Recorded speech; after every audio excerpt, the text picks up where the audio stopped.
Hello, I'm Dr. Chris Parker, and today I'm going to talk about writing up thematic analysis.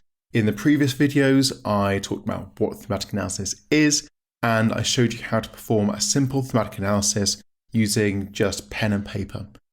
So what I'm going to do is go further and say, now you've got your results, how do you present them in a professional way? Now, presenting your results has a very simple structure that's simple and easy to follow. First, you introduce your findings. So you start with saying, this is what I found, and this is how many references that occurred. There's no good to say participants were surprised if you don't say, well, how many? Was it 1 out of 20 or 20 out of 20? The magnitude of how many really makes a difference. And you might also want to talk about how forceful they were. Were they mildly angry? Were they visually annoyed? Were people shuffling in their chairs whilst talking about it? If you've coded up those subtle themes in a more advanced thematic analysis, this is where you should be mentioning it. After you've said what the item is, you need to offer a quote. So say something that's exemplified. Participant 1 said this, participant 2 said that. This brings it to life. Also, giving the participant number is very important because then we know that there's a wide range of participants being used and drawn from rather than just one participant and that's it.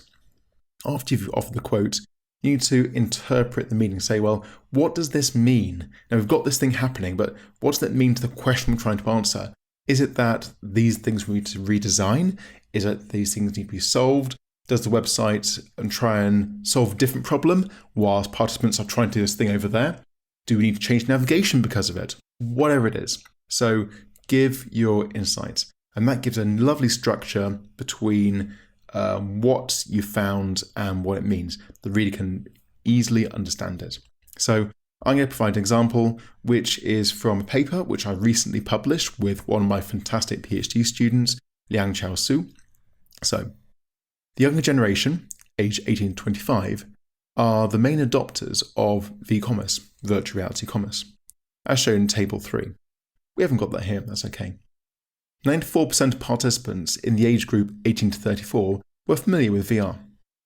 The same participants showed a great potential to experience VR, as technology can offer many benefits for them that match their interest in innovative technology. In contrast, 40% of participants aged 35 to 45 showed negative attitudes related to adopting virtual reality commerce. This is because of the challenge of altering existing shopping modes and behaviours compared to younger audiences. Methods for change include 3D environment emulation, sensitive and interactive home shopping, and a unique checkout procedure. And then here we have a quote from participant 5. I like to be able to feel things and hold them. And there are lots of aspects of virtual shopping that I would not feel comfortable unless I could experience and feel the product in person. So there we are, very simple capturing up. And we can go forward and the paper does go on to lots of other things. It ends up referencing the figure 1. So you can time with figures to really present.